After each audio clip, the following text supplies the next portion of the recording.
Malaking tulong sa mga magsasaka sa Alcala sa Cagayan ang itinayong Alcala Product Center.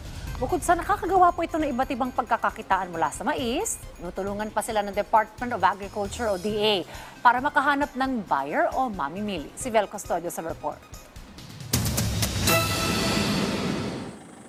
Malaking suliranin sa kabuhayan ng mga magsasaka ng mais sa Cagayan ang pagbaha. Pinsala kasi ang dulot nito sa kanilang mga pananim, kaya't nalulugi ang kanilang kabuhayan. Kaya't malaking tulong sa mga magsasaka ang pagtatag ng Alcala Product Center para sa pagpapaunlad ng industriya ng pagtatanim ng white corn at pagproseso nito para sa panibagong produkto. Sa ganitong paraan, may dagdag kita ang 133 na mga magsasaka ng White Corn Growers Association. Noong year 2020, we was devastated with the flash flood po. Kaya naapektuhan po yung livelihood ng aming mga farmer. Nag-outsource po sila, which is yung pagtatanim ng white corn. Noong year 2021, ito po naitayo yung Alcala Product Center para po yung output ng farmers namin na white corn, dito na bibilhin, dito na rin ipoprocess, tsaka ima-market para hindi na po mahirapan yung mga farmers namin. Ito na yung itsura ng white corn na binilad na 2 to 3 days. Pagtapos ito, pwede siyang i-boil at ibilad ulit ng 2 to 3 days, ganito na yung magiging itsura niya. Pwede na siyang iprito kapag dito na siya, magiging cornic na. So, merong garlic flavor at meron ding cheese flavor. Isa pang option ay i-mill siya. Kapag minil naman siya, ganito na yung magiging itsura ng white corn. Tapos, i-roast to. Kapag ni-roast siya, magiging product na siya na kape at ito na yung finished product. Bukod dito, yung white corn, pwede rin gawing noodles. At ito na ngayong agahan ko. Sa pamamagitan ng Sagip Saka Act, binibili ng Department of Agriculture sa mga magsasaka ng white corn para hanapan sila ng market.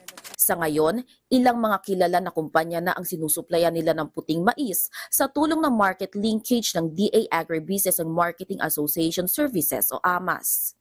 At titikman na nga natin yung aking agahan na noodles na gawa sa white corn.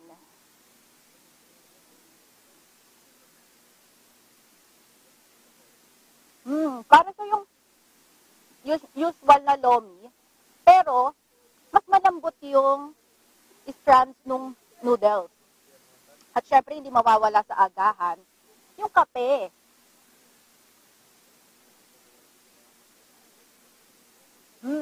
Ang tapang. Kaya kayo paglaban.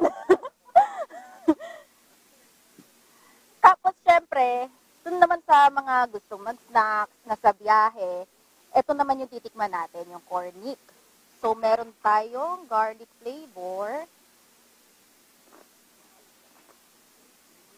na saktong-sakto lang yung timpla, hindi siya maalat. Kaya yung mga senior citizen natin dyan na nagseselan sa maalat, hindi ito maalat. At syempre, meron din tayong cheese flavor.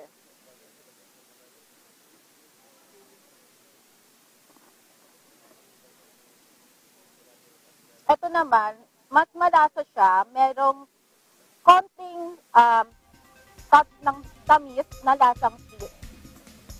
So, overall, perfect siya kasi freshly cooked at gawang lokal. Mabibili na ang mga produkto ng Alcala Fine Producers Cooperative sa mga pasalubong center, national market at trade fair. Dahil sa inisyatibang ito, kung noon ay 18 hanggang 25 pesos kada kilo lamang binibili ng mga middleman sa mga magsasaka ang kanilang aning mais, umakyat na ang farm gate price ng white corn sa 35 pesos. Sa pagtatanim namin ng puti, yung pagbenta po namin is tumaas po. Yung kita naman ng farmers, hindi na po logi.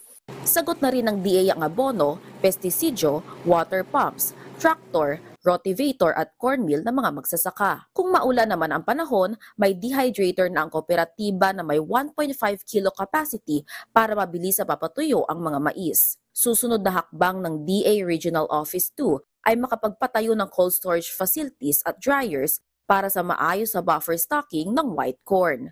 Vel Custodio para sa Pambansang TV sa Bagong Pilipinas.